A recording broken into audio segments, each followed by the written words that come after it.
we will we will have this recording available as well.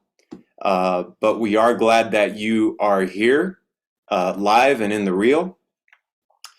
So you do have the chat. I see some of you have already introduced yourselves. Feel free to continue with that. We also have the Q&A. And what we'll be doing here is Jonathan will go through his presentation, and I'll do my best to moderate the Q&A. And then the last 20 or so minutes, see how it goes. We'll open that up for Q&A. And it's a great place to, in the Q&A, to keep track of your questions. So we'll go ahead and get started. Let me say officially, Jonathan Luque is a co-chair of the mathematics department at Saddleback College. Jonathan's main interest is in designing authentic and contextualized assessments for math curriculum. So I'm sure many of you are excited about what he will be sharing on this. He primarily teaches asynchronous online courses and statistics in business calculus. And I did forget that I wanted to, before bringing him on, tell you also that we have the next two sessions coming up on Friday, October 15 with Fred Felden, and he will talk about engagement online, and Kyle Castro on November 12th talking about OER and ZTC. So I will drop links in the chat for you to be able to register for those as well. So now let me come back to today's star of the show. Everyone, please welcome Jonathan. Hi, everyone. Really glad to be here. I'm going to go ahead and share my screen right now for my presentation. And we're here today to talk about encouraging academic honesty in STEM through authentic assessment. So as Sean mentioned, I'm Jonathan Luque. I'm math faculty and math department co-chair at Saddleback College. I've been teaching online since just before the start of the pandemic, a year and a half before. I really fell in love with the idea of trying to create online courses that were going to engage students in a way that really would prepare them not only for future coursework, but also for life after school. And so I've really found this to be a passion project of mine, and I'm really happy to be here. But let me go ahead and start with the presentation. Before I say anything else, it's really important for us to establish a few assumptions for this presentation so that we're kind of all coming from the same place, or at least thinking about things in the same way. So the assumptions here, number one, first and foremost, I like to be an optimist when it comes to my students. I'd like to believe that I have control over how much I can get a large group of my students to engage and engage in the way that I would hope for them to engage. And so I'd like to believe that most students will choose to be honest if they don't feel desperate to pass a course or to earn a particular grade. We know that there's a lot of pressure on students from family, from society, from themselves, their peer groups, in order to achieve certain grades in a certain amount of time and get to a certain school with a certain GPA. But really, I feel like that's often one of the biggest driving factors behind students engaging in academic dishonesty. Another assumption we want to make here is that whether it's online or in person, students who want to cheat, the students who, it just doesn't matter what you say or do as an instructor, they're going to cheat no matter what. They're going to try to find a creative way to do it. And there's very little that we can do. You can add layers and layers and layers of policing, and there's going to be some students who are going to try anyway. And so we just need to be aware that there are going to be situations that we cannot prepare for, we can't account for ahead of time. We just have to acknowledge that there may be certain situations that we'll want to be on the lookout for. Third, we want to assume that some students don't realize that their conduct is dishonest without you as the instructor providing clear guidelines that explains this is something that you are allowed to do, and this is something that you're not allowed to do.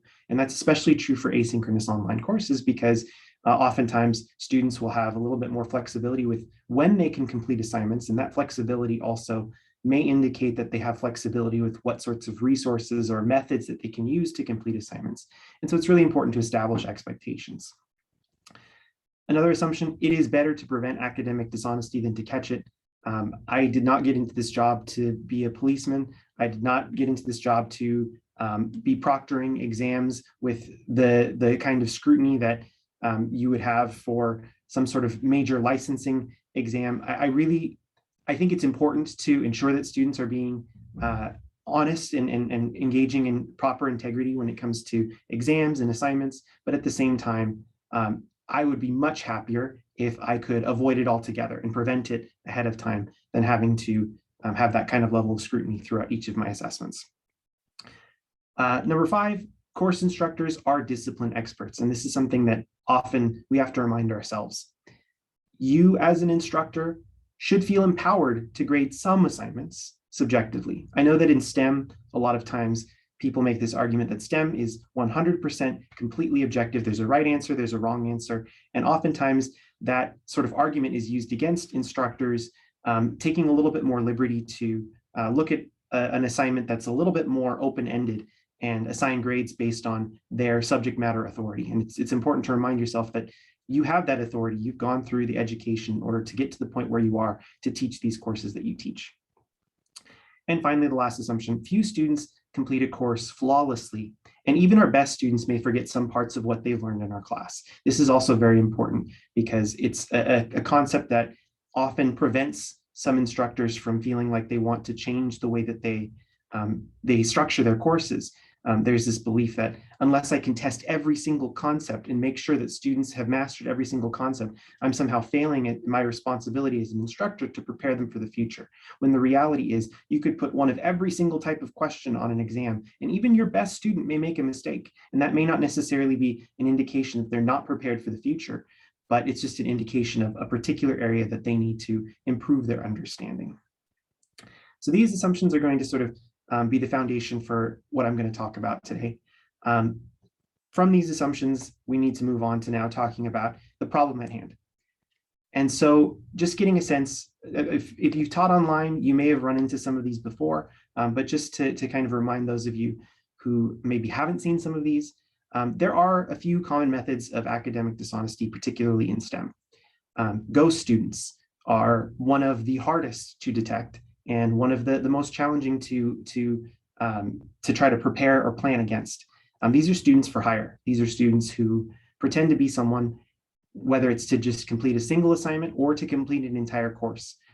This is something that can be very difficult to detect, even with proctoring software, even with in-person exams, falsified IDs, and just the level of intricacy behind ghost students can be really staggering at times. And it goes along with my assumption number 2. There are going to be some students who, whether it's in person or online, are going to try to find a creative way in order to have someone else do the work for them. And so it's just something to be aware of.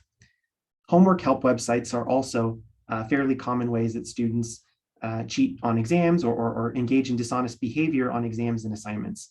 I hesitate to say cheat here sometimes because this goes along with one of my other assumptions. Sometimes students don't realize that they're being dishonest by representing part of a Chegg solution or part of a course hero solution as their own. They don't realize that it's not allowed. And so making sure that you call this out early on and explain to students, hey, here are some resources that I'm well aware of as an instructor. I know that some students go to these, but you need to be careful with them because you're not necessarily giving me your understanding, and it's dishonest to represent someone else's ideas as your own.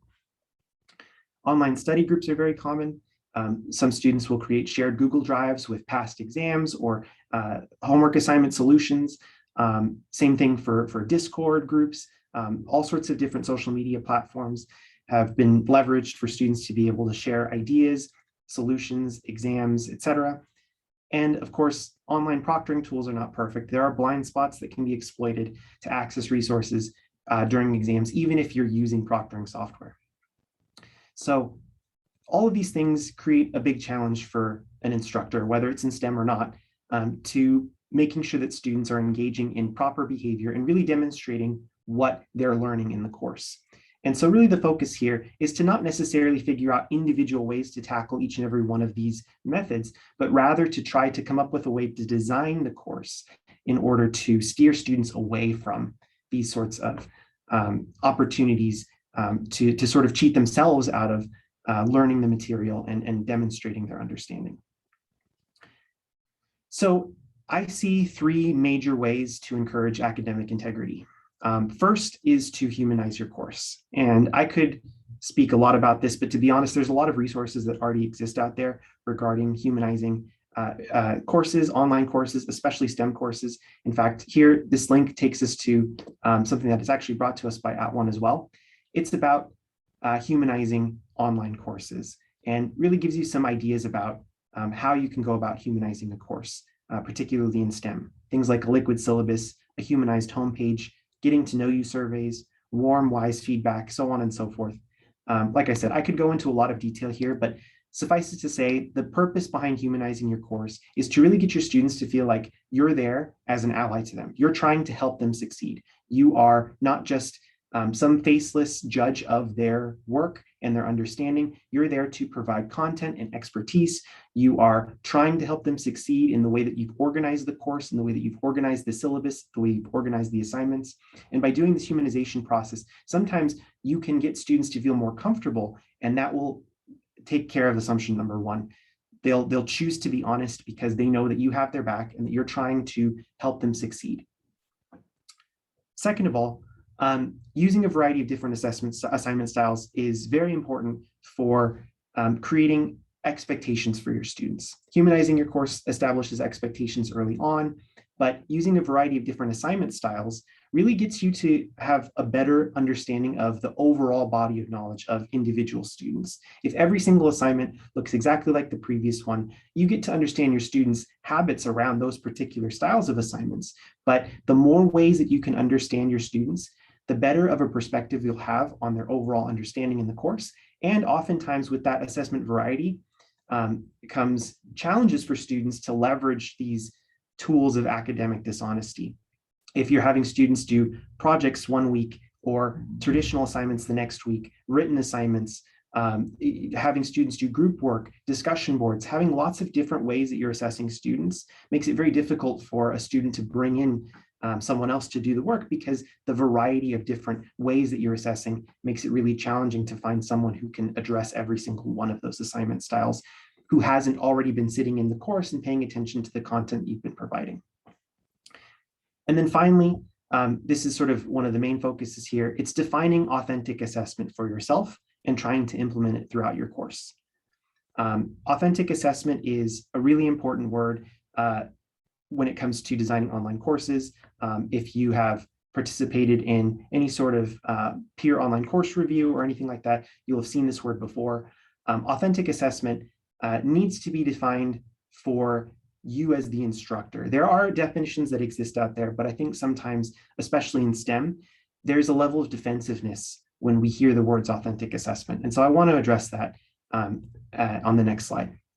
So what is authentic assessment? Broadly speaking, authentic assessments are those that mimic how course content is used beyond the classroom. So the authenticity is about having students engage in a way that they can then transfer outside of the classroom to either their future career or future activities that they're going to engage in. And I do want to dispel some of the concerns that some people have. In some disciplines, I think it's fair for us to say that yes, traditional homework and exams can be considered authentic, because there are some disciplines where even beyond the classroom, the student will have to engage in some form of examination, in some form of written work that's going to demonstrate a specific skill or understanding. So I think to make people feel like they're not allowed to give traditional homework or traditional exams is not where I am when it comes to this at all. I'm more about assessment variety, and traditional exams and homework can fit into that assessment variety. Really what's important is that you are getting a good, clear understanding of the student's mastery of the subject. And we can't always do that when it comes to exams. Like I said, one of the assumptions here is that few students are going to complete a course flawlessly. And so if a student makes a mistake on a homework assignment or on an exam, what does that tell you about the student's overall understanding, their overall level of preparation for either the next course in a curriculum sequence or for the work that they're going to do outside of the classroom? It's really hard for us to judge just based on maybe a single exam question. So the more you can understand the students, the better. And authentic assessments really might include a whole bunch of different styles of assignments. Really, you want to see ways that you can get students to apply course concepts to novel situations, brand new things that maybe haven't been discussed in your lecture videos or in the book or in the materials that you've provided, but that asks them to let them to take that content and transfer it to a new situation like they would see in the real world. You can't prepare students for everything that they're going to do beyond the classroom. And so why not give them a situation that's just like that in the classroom, where you have them encounter something that they've never seen before and really try to work through the critical thinking of applying the concepts to that situation. Evaluating work of others, having students do peer-reviewed assignments or looking at the work that other students are doing and giving feedback, giving evaluation. That's a skill that takes place a lot in the real world as well. And it's authentic in that you're getting students to not only look at the material from their own perspective, but try to see it from someone else's perspective and figure out the other ways that people communicate ideas. Small group work or team work to complete tasks is a great form of authentic assessment, which I also understand can be very difficult to implement, particularly in math classes, but certainly in STEM courses in general. So this can be a challenge, and I'll give an example of that a little bit later. Having students conduct their own research, again, it can be very time consuming, can be challenging to grade, but ultimately it gives students an idea of how they might end up using the skills and the knowledge to further advance their understanding in the future by teaching them the skills of research.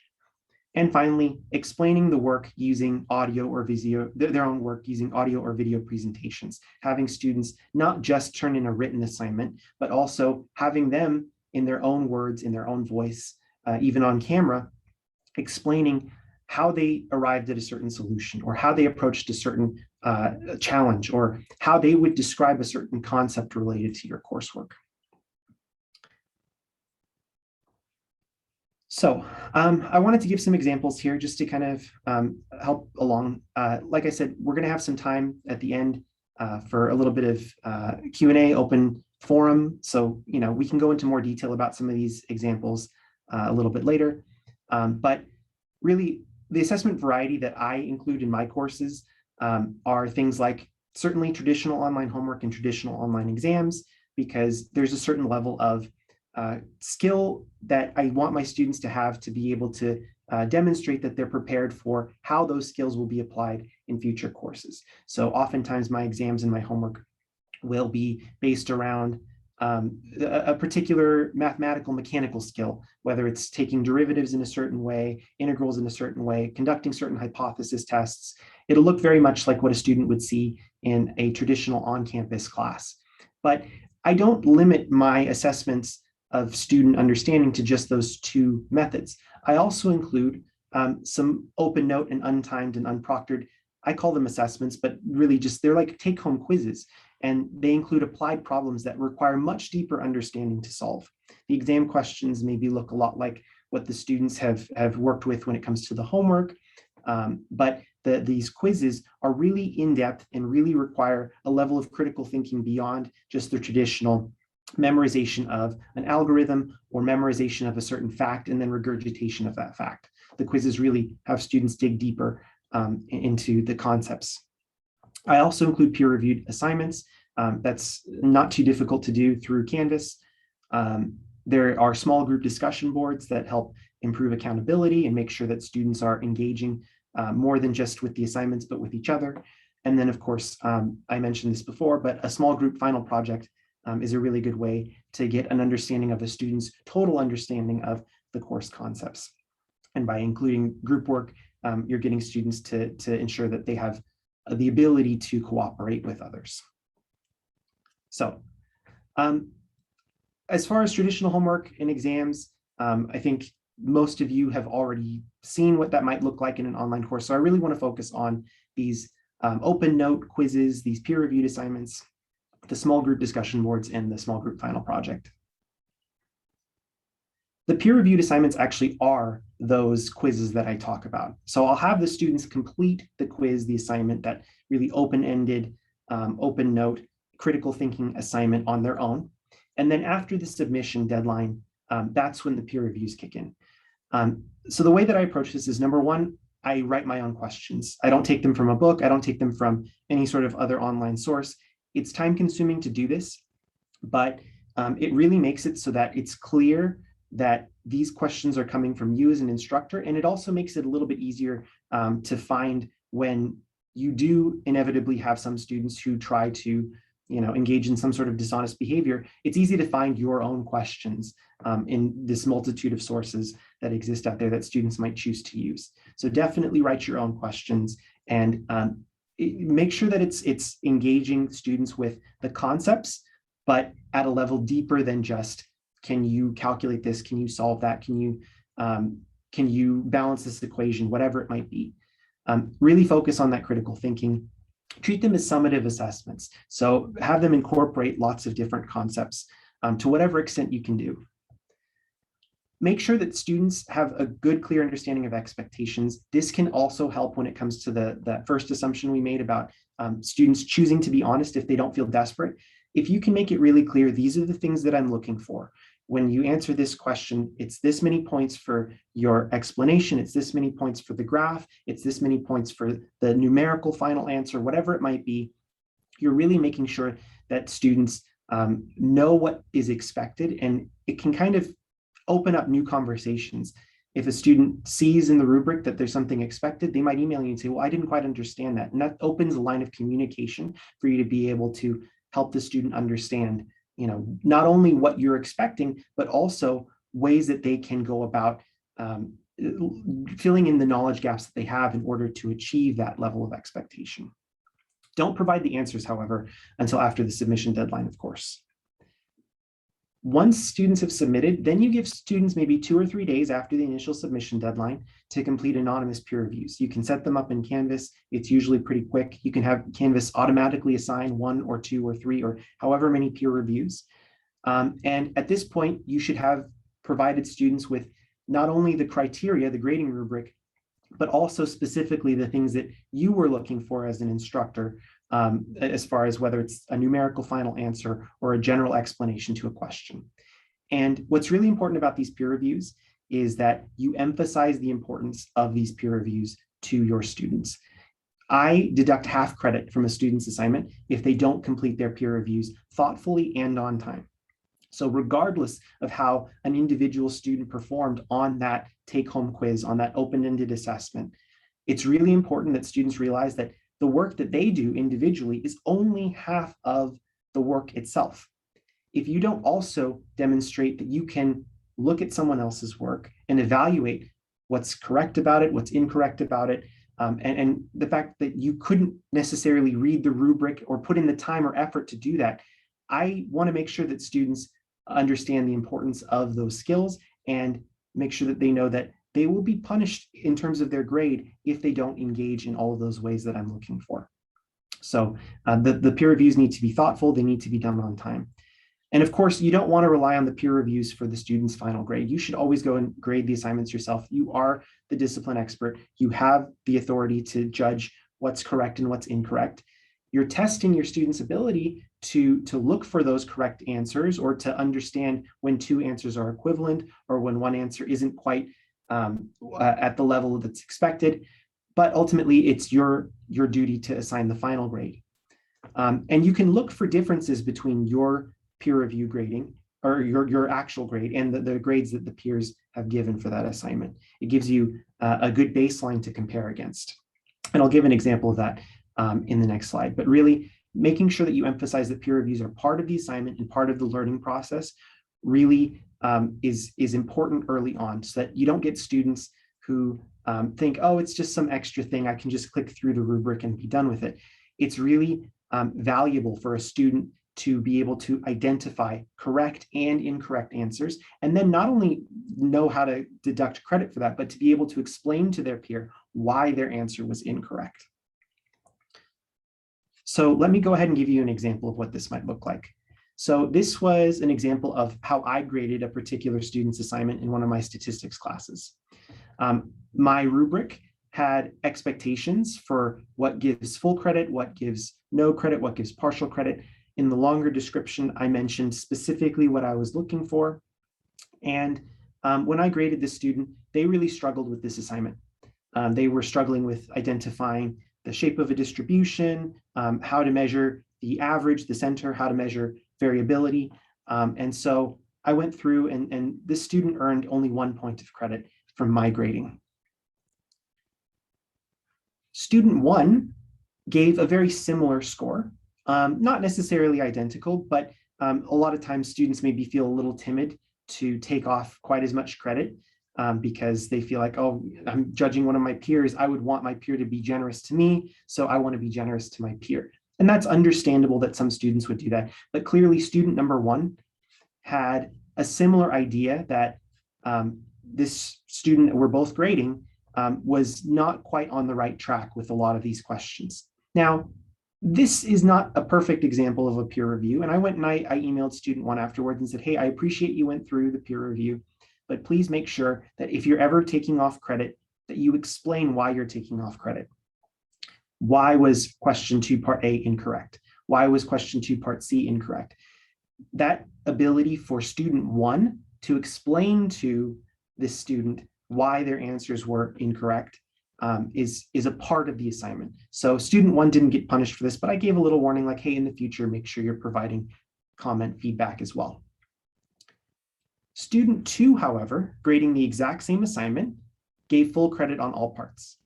So clearly, student 1 and I, we're both pretty much on the same page when it comes to this assignment. There are some significant mistakes that are taking place. I certainly graded a little bit more harshly. Student 1 was a little bit more generous, but student 2 clearly did not pay any attention to their peer review. They went through and just went through the motions, clicked through full credit, everything. And this is a problem. Student 2 ended up losing half credit for their own assignment because they were missing that key component, which is the ability to not only provide the right answers yourself, but to be able to identify the correct answers, to be able to explain why a certain answer is correct or why a certain answer is incorrect. And because that was missing, student 2 ended up losing half credit for this assignment. And going forward, student 2 improved the way that they were engaging in these peer reviews, and student 2 ended up doing just fine in the course. But this was a teachable moment for student 2 to realize that the peer reviews are something that I value, that it's important to their engagement in the course to complete these peer reviews thoughtfully and to make sure that they're giving appropriate credit and not just giving full credit for all parts. Another thing to keep in mind here, and this is sort of a side note, but again, related to these open-ended assignments, a lot of times people will say, well, okay, I'm going to put in all this effort to create my own unique critical thinking take-home quiz, open note sort of style assignment. And these assignments are just going to find their way onto Chegg or onto Course Hero, or they're going to be done by a tutor. One thing that you will be surprised to find is that when you write your own assignments in this way, and when they are so closely tied to the content of your course, most of the time, the sources that students will try to use in order to get homework help or quiz help in this case will have some mistakes. And often it will be that they don't use the same notation that you use in your course, or they use different terminology, they use different symbols, different notation, even to some extent issues when it comes to typos that end up in the solution on Chegg or Course Hero, and then that get copied into students' work. So this is an example. These two students had the exact same very strange typos in their work. They both said nothing, any assumptions, which it's really meaningless. It was supposed to be noting any assumptions, and that was in the directions, not actually in the solution. And so these students clearly just copied off of the same source. It was Chegg, as it turned out. And same thing when it comes to convenience evidence. It was supposed to be convincing evidence. But In this case, it was very easy to catch. And I don't want to catch this. Like I said in my assumptions, it's better to prevent the academic dishonesty than to catch it. So I always try to tell my students ahead of time, very early on, as part of my introduction to the course, look, I know that Chegg exists. I know that Course Hero exists. I know all these sources, but please be aware that these sources are not perfect.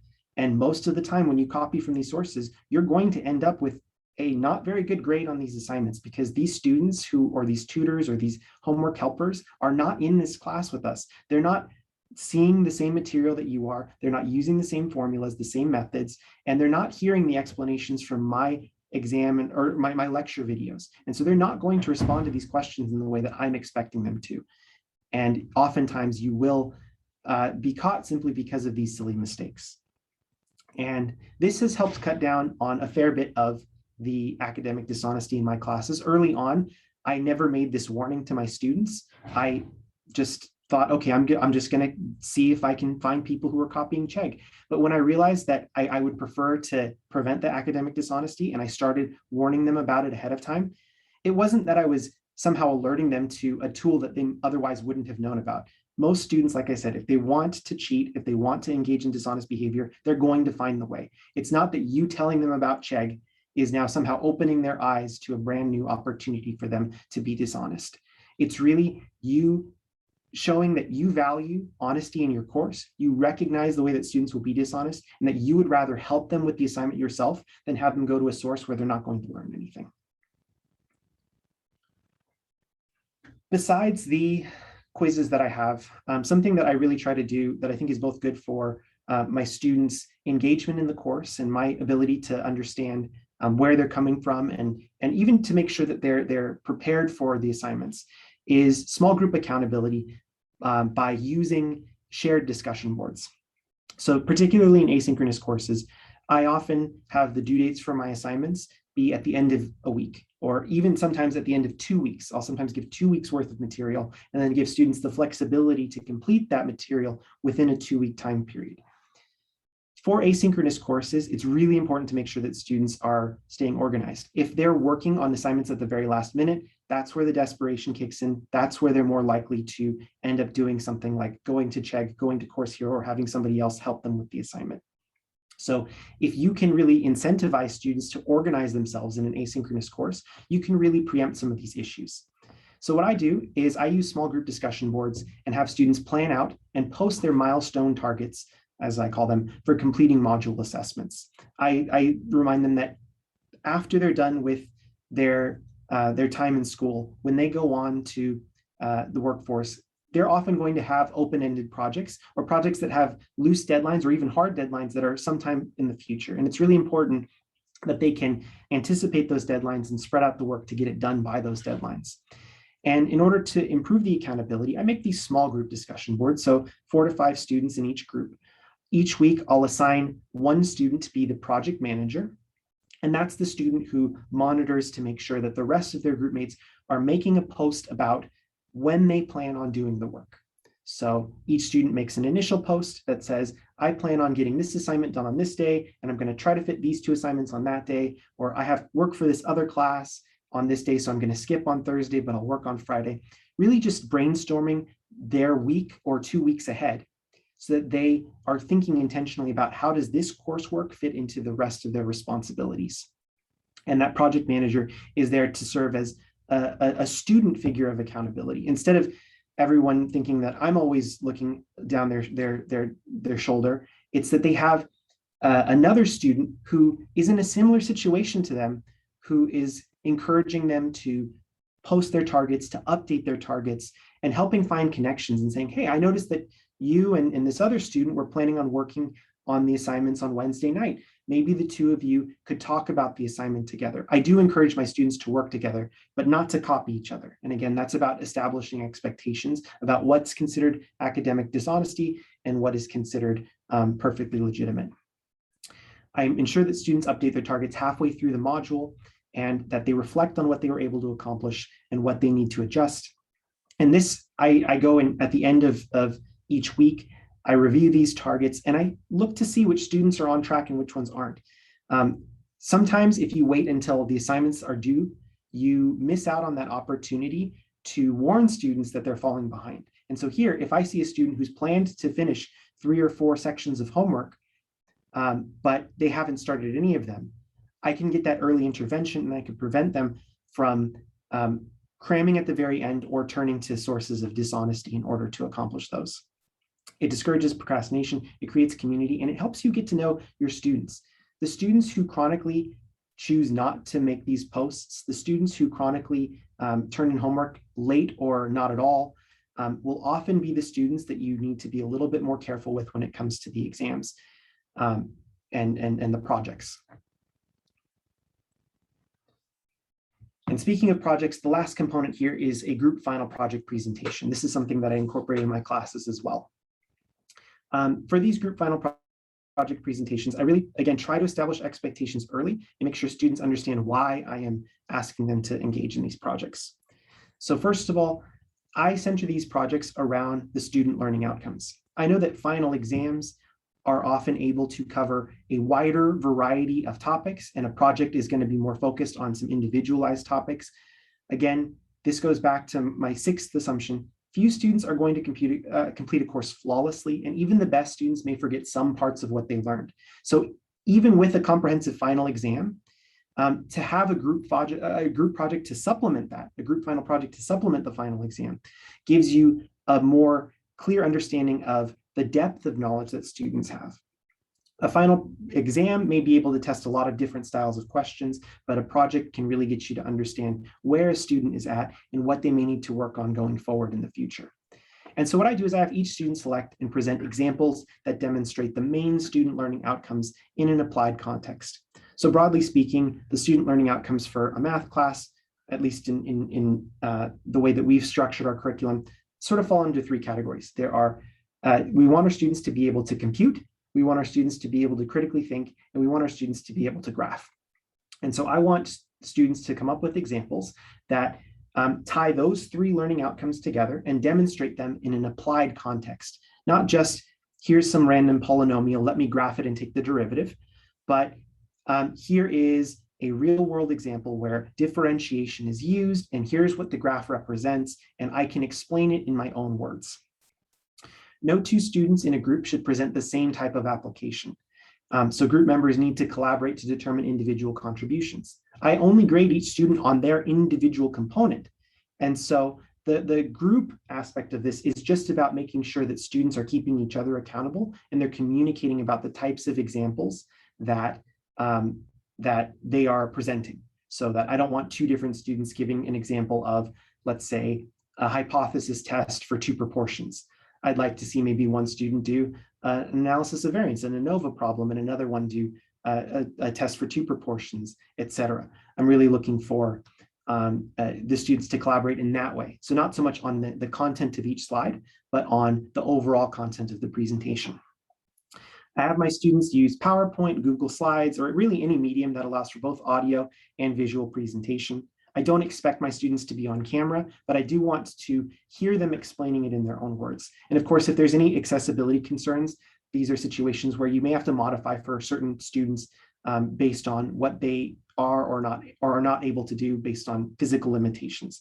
But for the most part, if you establish these expectations early, you'll have plenty of time to modify this sort of assignment for individual students who maybe aren't able to speak. But you want that audio narration in any situation where it's possible, because then it allows you to hear how the student's explaining and really get a clear understanding of their overall body of knowledge in the course. And I only grade students, like I said, on their individual contributions and their level of cooperation with their group members. I make sure that they complete a self-evaluation and a peer evaluation, and then it really helps me understand what kind of effort that these students put into this project. And so just as some really quick examples, I have an example of a not so good project and a slightly better project. This is one of the slides from a project in my business calculus class. The student wanted to do an applied example on maximizing profit, and there are some serious concerns here. First and foremost, the derivative is incorrectly computed. There are issues with the algebra in solving for the maximum profit. This graph is not well labeled, so it's not really clear what this represents or in what way it's related to the application. There is an audio narration, and it's explained fairly well, but the details that are provided in the slide show that the student didn't necessarily connect the concept with the way that the math relates to it. And so this was an example where the student didn't do so well on this project because they really couldn't demonstrate the key skills of computation, graphing, and critical thinking. The critical thinking was there in that they could set up an applied problem, but the computation had some serious errors, and the graph wasn't particularly well explained, even with the audio narration.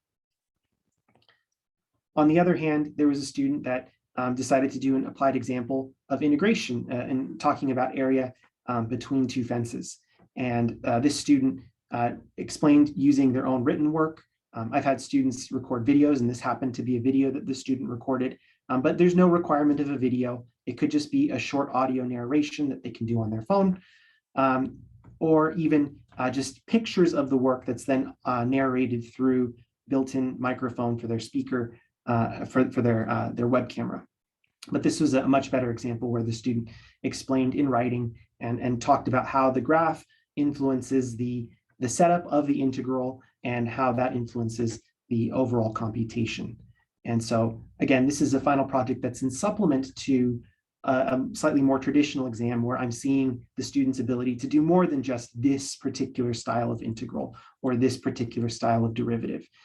I certainly want to be able to see the depth of their understanding, but I also want to make sure that I'm testing them on all the key skills that they'll need for future coursework. And so this is kind of what I mean by assessment variety. Final thoughts before I open it up to questions. Courses that are set up in this way, where you have a lot of different styles of assessments, where you're getting students to engage in different ways, these have been more enjoyable for me to teach. It can be more work to set up these courses, and sometimes the grading can take a little bit longer because, like I said, sometimes you have to grade a little bit more subjectively, particularly when it comes to projects. But students also tend to be more engaged and have more interesting conversations with you. And to be honest, the students who just they're not ready to engage despite all of your efforts will typically look at the body of work and the variety of work that they need to engage in, and they'll say, you know what, this class probably isn't for me. I'm going to look for that class where it's just homework and exams, because that's much easier for me to get away with, you know, whatever it is that I'm planning on doing. And so oftentimes the students who you're going to have to constantly police won't be there for very long in these sorts of courses, and you'll be left with a really great core group of students who want to engage, who are interested in the material, and who are turning out really high quality work. Also, forming a community of practice with other instructors to work through the challenges is really, I think, an important aspect of this. You can come up with your own ideas, but ultimately it's when you start bouncing ideas off of other instructors that you can start to understand what everybody's collective expectations are, and you can start to mold the assessments and the variety of those assessments towards a collective understanding. And finally, being flexible is really key, both for students and instructors. When you try to modify your course to incorporate more variety, not everything's going to go as well as you think. Sometimes you'll create a brand new assignment and it's maybe far too difficult for what your expectations should have been. Or you create an assignment that's weighted a little bit too heavily within your overall course grade. And so you just need to be willing to adjust your approach if some assignments aren't working the way you intended. So those are sort of the main ideas that I have. I can give additional details if you'd like, but I'd really like to open it up for questions now, because really a big part of this process, like I said, is about communicating ideas and sharing understanding and coming to a consensus with the community of practice. Awesome. Thank you, Jonathan. So yeah, we have a handful of questions here starting. First one from Matthew Moore. Have you heard of Microsoft's Math Solver? It's a cool app, but it can be used to cheat. How would you deal with this app on their phones? What ways would you implement the tool instead of trying to police it? Maybe you just answered this, so that's from Matthew. So that's a great question. There are a lot of math solver tools. There's like PhotoMath. I haven't seen Microsoft's Math Solver. But that's why I like giving these sorts of presentations. I always find new things that other instructors have encountered. I think when you're trying to incorporate those sorts of things in your class, you could do creative things like having students solve it using, let's say, Math Solver, and then solve it using a method of the book and compare the two solutions and explain why one method would be better than another. Or having students solve it in one way and then see if there's a different creative way to be able to solve that problem. You'd have to be intentional about the question that you're providing so that it does offer multiple methods of solution. But that could be one way to tackle that sort of situation. The other way is I often lean on explanation in my math classes, and I think it works especially in STEM in general, to not only be able to solve the problem and get the final answer and show your work, because I know that a lot of these tools will show the work for the students, but also to be able to explain key steps. So sometimes I'll throw in a question where I'm not asking the student to solve anything. I will solve a problem and I'll put a mistake in the problem and I'll ask them, why is this wrong? How can you tell that it's wrong? And oftentimes it'll be, oh, the final answer was far too large or far too small, or it was negative when we should have expected a positive.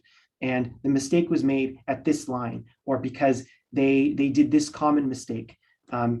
They switched their limits of integration, or they had the wrong slope because they switched their X's and Y's, things like that. So anytime you can get students to explain something, you can sort of circumvent some of these tools.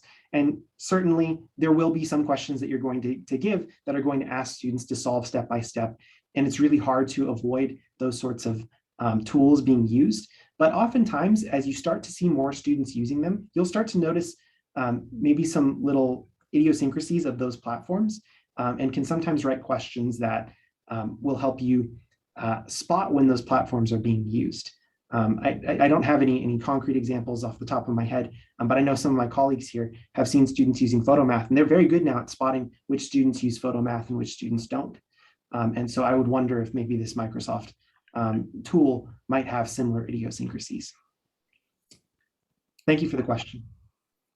And at this point, we have 8 more open questions. I can go through each one, or if you want to take a look. And sure, yeah, I could take a look at them. So Elizabeth asks about encouraging professors to connect with students that they suspect may be cheating or plagiarizing. I think, yeah, outreach is very important. I send direct messages to students, but I also send messages overall. Anytime that I see an assignment where a lot of students are engaging in dishonest behavior, and when I say a lot, it's usually maybe 3 or 4 at this point. Before it was a lot more, but as I started to open up to my students and explain to them my values and the ways that I was willing to support their success in the course, I found that fewer and fewer students were engaging in dishonest behavior. But when I do notice it, I will first post an announcement to the whole class and say that I noticed that there were a few students who were using this particular source, and this is why they ended up getting incorrect answers and why I was able to detect it. And just a reminder that while it's fine to share ideas with each other, it's important to represent only your own ideas and to show your own work. And if you're blindly copying, then you're not really demonstrating anything of your own mental and cognitive processes. And then I'll email the students directly and I'll say, look, I noticed that you use this source. I'm going to keep an eye on this in the future, but just know that you don't need to use those sources. I'm here to help. You can reach out to me. If you don't know how to do a particular problem, let's make sure that you are organizing your time so that you can get to these open-ended quizzes ahead of time, early enough, so that you can ask me questions about them instead of going to Chegg at the last minute.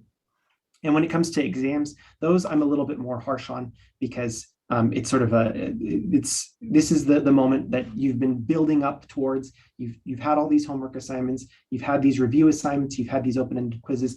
If you end up doing something dishonest on an exam, I'll email the students, I'll reach out to them, I'll explain why they're getting a 0 on the exam. But those are situations that are a little bit harder to provide any sort of solution to in the future. Cynthia asks, what type of size small groups? I do groups of size 4 to 5. I try to keep them fairly limited, in large part because the more students there are in the group, the easier it is for some students to kind of disappear. The smaller the group, the better they're going to get to know each other. over the course of the semester. And the better you're going to be able to get to know that individual group. And oftentimes what I'll try to do is I'll establish the groups maybe after the first week or two, so I can see which students are the really vocal and engaged students, which ones are completing their assignments early and on time, which ones are really detailed in their personal introductions during the first week. And those students, I'll scatter them throughout the different groups so that every group has a student who is sort of a model student, and hopefully the rest of the students try to rise to the occasion to mimic that model of good behavior. Michelle asks, in the peer review analysis, are students grading a problem that they also completed, or are the problems different? Great question. It's also a problem that they completed. So this is an opportunity for students to not only see the correct answer, so they might have had the wrong answer themselves, by providing the grading rubric with the correct answers after the fact. Students will realize, oh, I made the same mistake as this other student, or oh, this student saw this problem in a different way, and that's going to help inform how I might approach it next time. And so I prefer the students to be peer reviewing the same questions that they've already solved themselves now that they have the answers. And I think it also forces them to review, because oftentimes when you grade an assignment, if a student doesn't do so well on the assignment, I know it from students when I was teaching in person. I would hand back an exam where they didn't do so well, and they just stuff it into their backpack and they would never look at it again. And I really want my students to recognize where their errors are so that they can learn from those errors. And I think that the peer review assignment, by making it the same assignment for all students, really helps you encourage students to learn from their mistakes. Lisa asks, do you use GradeScope to grade your students' work? I do not. I actually just use the speed grader in Canvas. I've never heard of GradeScope, but I'd like to actually take a look into that. So I appreciate you mentioning that. I'm just going to keep going through these pretty quickly. Apologies if I don't give the kind of detail that you're looking for in your answer, but you're more than welcome to email me after the fact. I can drop my email into the chat towards the end. But yeah, if there's any questions that I can't answer, I'll be happy to answer via email. Sherry asks, what additional activities do you include to help those who may be struggling or may not be participating? So I really try to structure the course to encourage that engagement early on. So like I said, the milestone targets are a way to ensure that students are being intentional about when they're completing their traditional homework, their take-home quizzes, their projects, things like that. If I'm finding that students aren't engaging, I'll usually use Saddleback's progress report system to kind of give them a little nudge, and that also alerts counseling. And sometimes I'll refer them to tutoring or remind them about my office hours so that they try to engage in that way. Ideally, most students engage early on because of the way that I've set up the course. And I have to admit, I'm not a perfect instructor. There are oftentimes students will be in my class and I just can't find the right way to get them to engage, whether it's additional help with assignments, reaching out, maybe even supplementary assignments if they're struggling with certain assignments. It can be very difficult sometimes to close that gap. And that's something that I'm still trying to work on. But for the most part, I found that by setting certain expectations early on and then having students engaging within small groups, you can often get students to elevate their personal expectations for themselves when they compare to what other students are doing. Roy asks, could you describe the process of creating a project assignment as an instructor? How can we get started efficiently? That's a great idea, or a great question.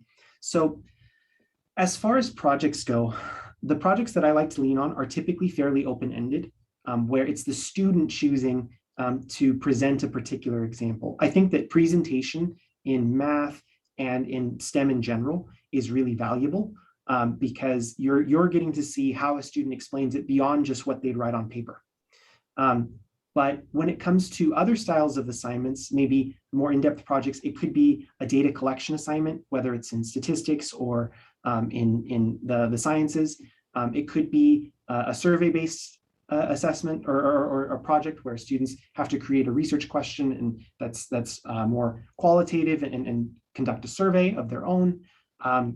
When it comes to things like calculus and a lot of the STEM math, trigonometry, pre-calculus, those can be a little bit more challenging, but often finding specific sections or parts of your coursework that are particularly applicable, and then asking students to either find their own application and describe it and explain it, or come up with their own application and describe and explain it.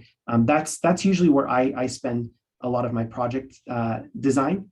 More of the time that I spend on the project is less about picking the topic, because I usually let the students choose the topic, but more about establishing the structure. Like, these are the things that I'm looking for. Your project needs to incorporate these aspects, and then also giving them demonstrations of how they can do that on PowerPoint, using their phone, using free video recording software, Screencast-O-Matic, things like that. I try to explain to students how to use those tools, and then I leave the actual topic of the project to them within certain main criteria. And I try to always go back to the student learning outcomes as my guide. There's a question, Professor Sarvari. These are all wonderful ways to engage students. However, what can be done when a student isn't performing well in any type of assessment form, or completely ignoring all assignments but showing up for lectures only? That's a great question. So I typically teach asynchronously. So oftentimes, because I don't give live lectures, a student who isn't engaging just is completely absent from the course. I'll go on to Canvas, I'll look at their interaction report, I'll see that they haven't opened certain assignments in over a week. I'll send them, individualized emails reaching out, hey, is everything okay? Is there anything I can help with? There are going to be some situations where it's really difficult to identify why a student is struggling, why a student is choosing to engage in dishonesty, or why a student isn't engaging. And those are situations that I'm constantly trying to improve myself as an instructor, to find new ways to engage students or to reach out to students. Like I said, humanizing can help, because if students believe that you're there to help them, they'll often, when they get that email, will say, wow, thank you, I really appreciate this. I'm going through some things at home. And, I'll say, well, we've got great counselors at Saddleback. We've got great resources. I really encourage you to reach out. And if you need help getting in contact with them, I can help with that.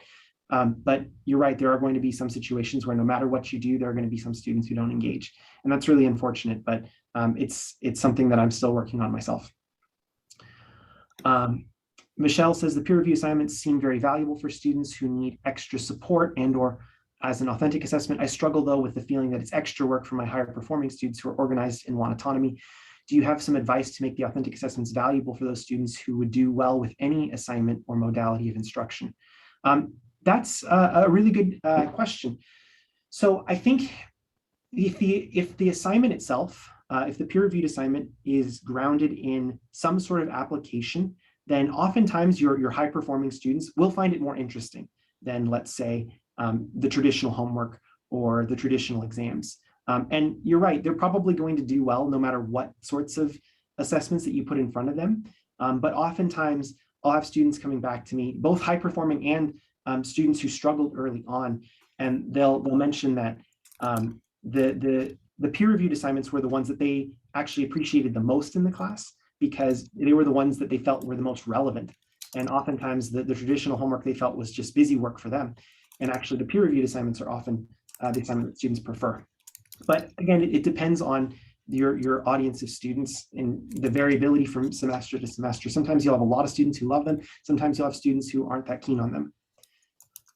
Shamal asks, I have a student with learning disabilities who is allowed to use more time for her tests. The student is topping my class. I suspect the ghost student. Is there a proper way to address this? That's a tough question. I would definitely recommend you reach out to your disability service office. You speak with them, because sometimes they'll have some insight into a student's situation. Like I said, it can be tough sometimes to catch. Sometimes there are students who, if they want to engage in dishonesty, they will find a creative way to do it. So apologies that I don't really have specific advice in that situation, but definitely reaching out to your disabled student's office at school can be a good first step. They may not be able to share everything with you about the student, but it could potentially open a dialogue. And then Elizabeth says, thank you. Are there any other important tips you recommend for students to achieve academic honesty? Really, just my closing comments here are, the more you can humanize the course, the more you can make students feel like you're there to support them, the more that you can emphasize eventual learning and mastery of topics over the emphasis of being a perfect exam performer, the more students feel comfortable. I still give traditional exams, but I make sure that students know what to expect for the exams, and they're still timed, and I still make sure that students are being monitored for those exams. But my students, I've never had a complaint about monitoring students during exams, because most students really feel like I'm not going to get in trouble for looking down because I'm taking notes, or I'm solving the problem by hand. My students know that what I'm looking for is blatant, and what I'm looking for are students who are engaging in inappropriate ways. And oftentimes, by having a variety of assessments, the exams themselves are not the determining factor of whether a student is being dishonest or not. It's all of those other ways that I'm getting to know my students. And by and large, a lot of the dishonesty has disappeared from many of my classes, because students are engaging early on and are trusting that I'm there to support them. All right. I think that's our time. I really appreciate all the questions. Like I said, I'll be happy to answer more. I'll drop my email into the chat really quickly. And while you're doing that, I'll just let everyone know I dropped in the link to our CVC events calendar. So you can go in and go back to this event, and there will be a link to our YouTube channel. And when this recording is ready, it will be there for you to access. And then you can also see our next two upcoming math events as part of this series on October 15 with Fred Felden and November 12 with Kyle Castro. So again, thank you, Jonathan. I saw a lot of engagement in this. It was great. So it's a couple of our teammates here as well that really got a lot out of this. So thank you again. Thank you all for joining us, and have an awesome rest of the week and into the weekend.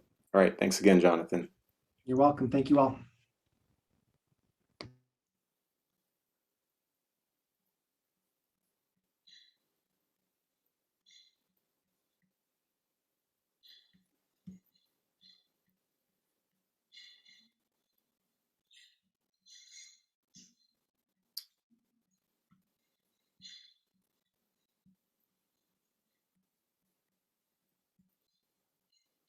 All right. I think we're good. Thanks again, Jonathan. Thanks, Talk Sean. to you Take care. soon. All right. Bye-bye.